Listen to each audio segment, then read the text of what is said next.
dimensionnel des projets qui ont été soumis et qui, tout en faisant preuve de transparence, donc ont présenté donc les résultats au ministre des Forces armées qui était le président du GIL.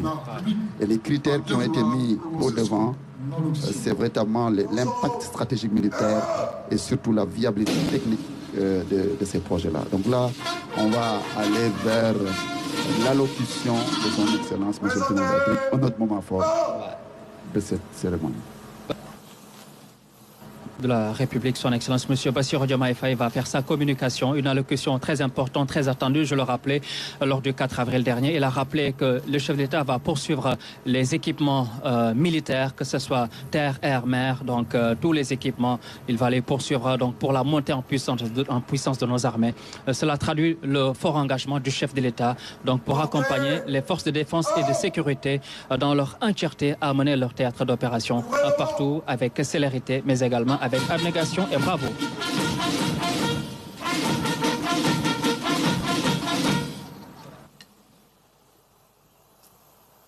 Monsieur le Président de l'Assemblée nationale, Monsieur le Premier ministre, Monsieur le ministre des Forces armées, Mesdames, Messieurs les ministres, Mesdames, Messieurs les membres du corps diplomatique, Monsieur le gouverneur de la région de Dakar, Monsieur le général de corps d'armée, grand chancelier de l'Ordre national du Lion, Monsieur le général d'armée, chef d'état-major général des armées, Monsieur le général de division, haut commandant de la gendarmerie nationale et directeur de la justice militaire, Mesdames, Messieurs les officiers généraux, chers grands anciens, officiers, sous-officiers et militaires du rang, personnel civil des forces armées, chères familles de parrains, distingués invités.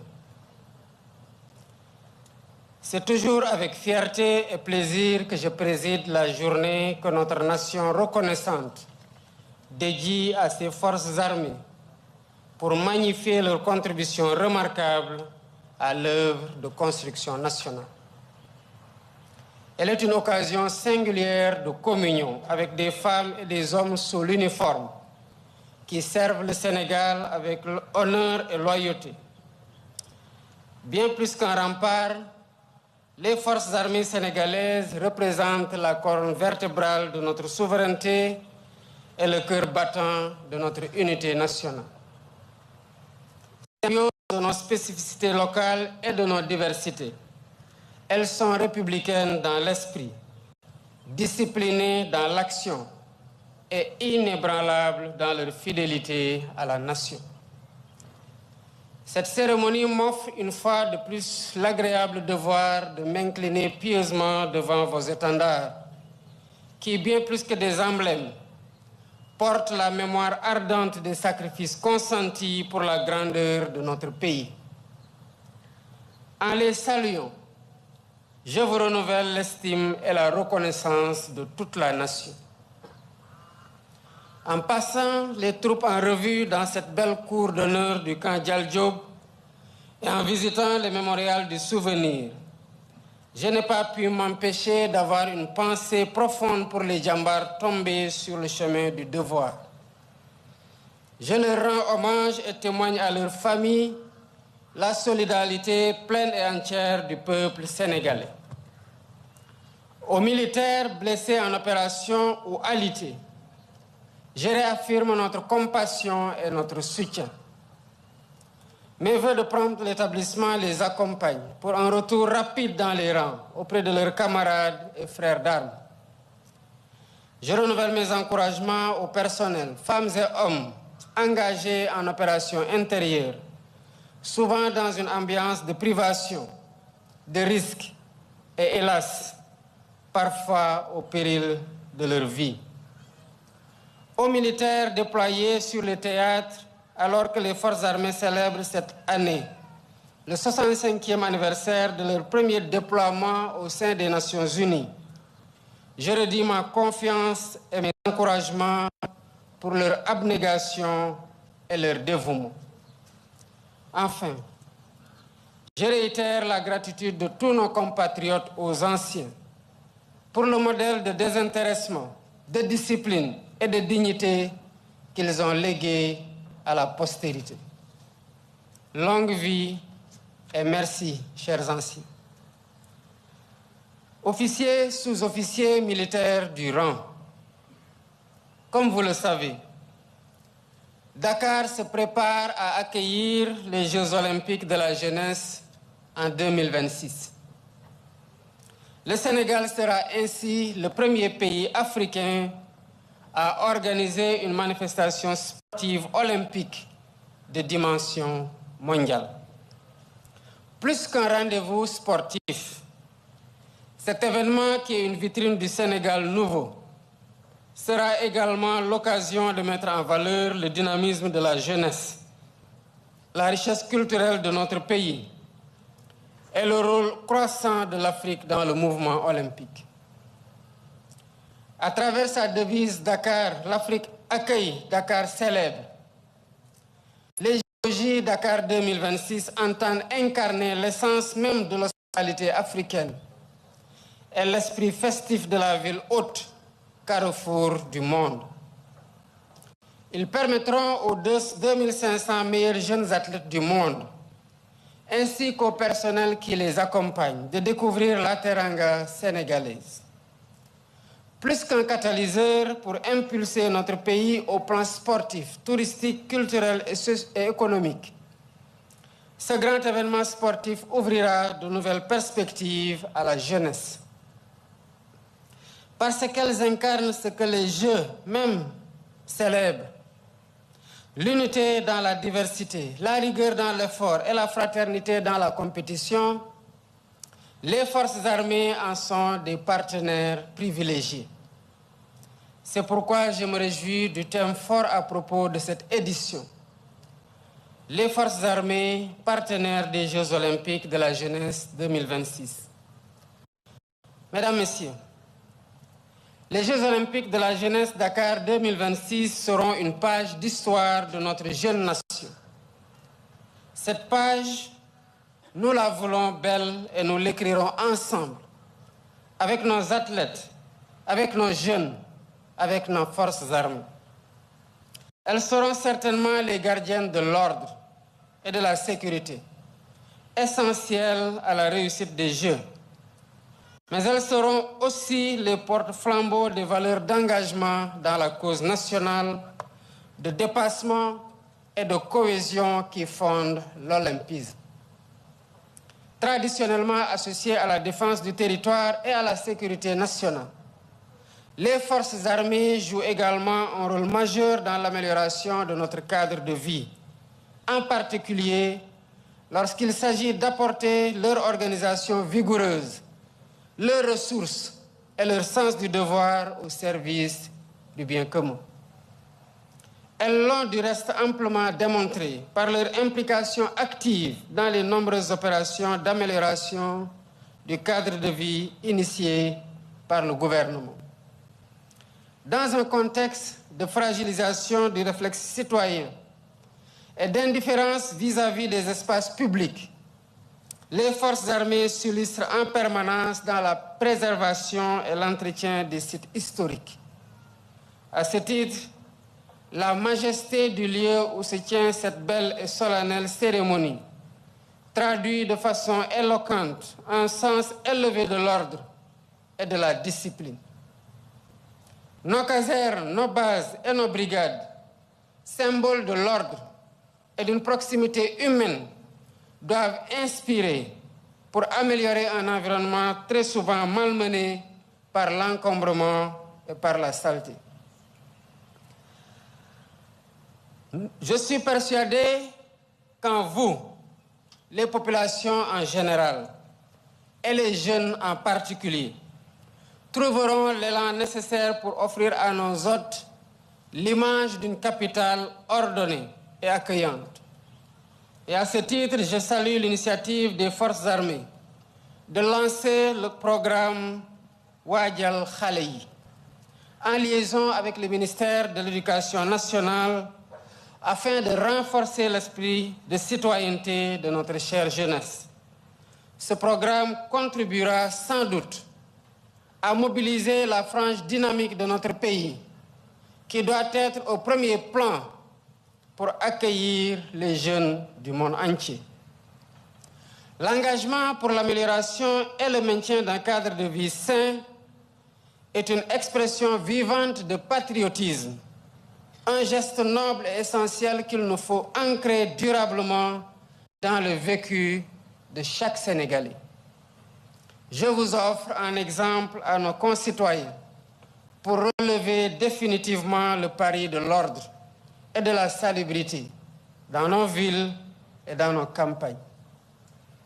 Au-delà des actions matérielles, les forces armées seront aussi engagées dans la formation de milliers de bénévoles nécessaires à la bonne organisation des Jeux, en transmettant des valeurs de rigueur, de discipline et de désintéressement. Je vous exhorte donc à accorder la plus grande importance à cette mission, en pensant aux milliards de téléspectateurs qui auront les yeux rivés sur notre pays. Convaincu que le Sénégal peut compter sur des femmes et des hommes professionnels, citoyens modèles, disciplinés et disponibles, je n'ai aucun doute que ces JOJ se dérouleront dans l'allégresse et la chaleur de la teranga sénégalaise. Dakar 2026 sera la démonstration de ce que notre pays peut accomplir quand il est uni.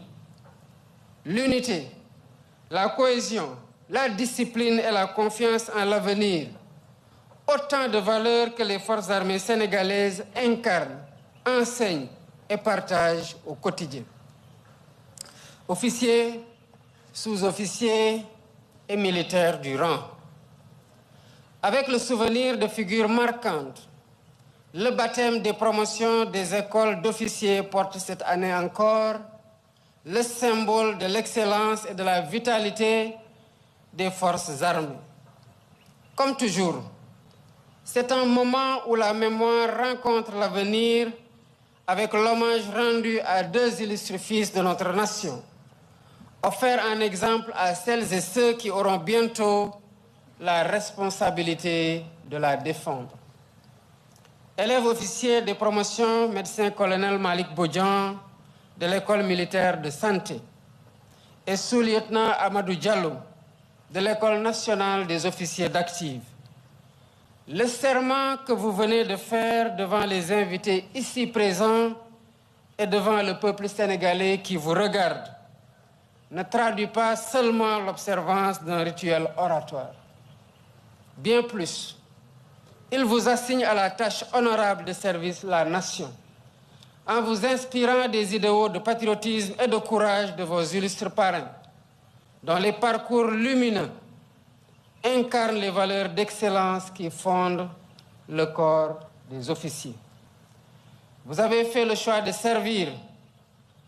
Ce choix vous honore, mais il vous engage car vous épousez la carrière militaire à un moment crucial, marqué par des turbulences de toutes sortes.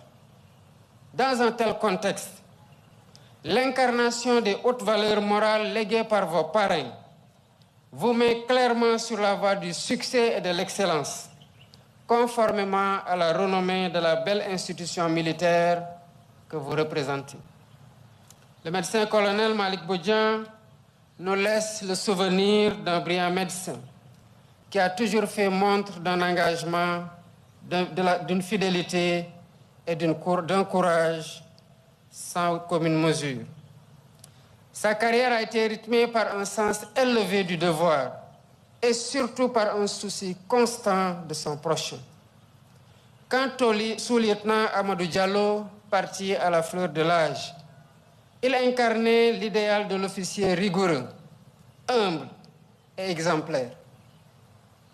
Sa vie brève mais pleine de sens mérite d'être citée en exemple. À leur famille ici présente, je réitère la reconnaissance de la nation, et le respect et la solidarité de tout le peuple sénégalais. Chers élèves officiers, en ce jour solennel, je vous adresse à mon nom et au nom de la nation tout entière mes félicitations et mes vœux de succès sur les chemin exaltant du devoir. Mesdames, Messieurs, distingués invités, la journée des forces armées m'offre l'occasion, en ma qualité de chef suprême des armées, de réaffirmer à tous ma satisfaction et mon ambition inaltérable de donner à notre pays les moyens de défendre sa souveraineté en tout temps et en tout lieu, pour poursuivre dans la stabilité et la confiance sa marche résolue vers un développement économique et social harmonieux. Le Sénégal a franchi une étape décisive en renégociant les accords de défense qui pouvaient être perçus comme une atteinte à notre souveraineté. Ces accords revisités s'inscrivent aujourd'hui dans un cadre de coopération équilibré, mutuellement respectueux et résolument tourné vers l'avenir. C'est pourquoi la nouvelle doctrine de coopération internationale en matière de défense et de sécurité sera fondée sur nos intérêts, nos valeurs et notre vision du monde. Elle permettra à notre pays de faire des choix de manière souveraine, avec une voix sénégalaise à la fois lucide, responsable et conforme à notre vision de la sécurité et de la stabilité. À l'évidence, les champs de confrontation d'hier ne sont plus exactement ceux d'aujourd'hui. Les rapports de force militaires se jouent de plus en plus dans la maîtrise technologique, de l'information et du cyberespace. C'est pourquoi la modernisation de nos forces armées est devenue un impératif stratégique. Pour continuer à relever les défis contemporains, nos forces armées, fortes de leur savoir-faire et de leur esprit d'innovation, doivent s'adapter. Elles devront s'engager dans la voie de la modernisation et acquérir les moyens nécessaires pour continuer à protéger le Sénégal à l'ère du numérique, tout en préservant l'éthique et l'humanité qui font sa force. Vous pouvez toujours compter sur mon soutien et sur celui du gouvernement. Enfin, je tiens à féliciter le ministre des Forces armées pour la parfaite organisation de cette cérémonie, qui revêt un caractère particulier, puisqu'elle est la dernière pour le général d'armée Mbaye Cissé en tant que chef d'état-major général des armées. Mon général, je salue votre parcours exceptionnel. Votre sens du devoir et votre loyauté envers la nation méritent aussi d'être salués. Sous votre direction, les armées ont poursuivi leur adaptation dans la rigueur.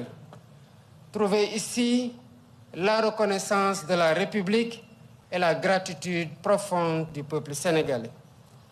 Officiers, sous-officiers, militaires du rang, en cette journée où la nation tout entière vous honore, je m'incline solennellement devant vos drapeaux et étendards et vous témoigne de ma fierté et la reconnaissance de la nation pour votre engagement et votre sens du patriotisme qui n'ont jamais fait défaut. Je vous renouvelle toute ma confiance. On nous tue, mais on ne nous déshonore pas. Fermez le pont.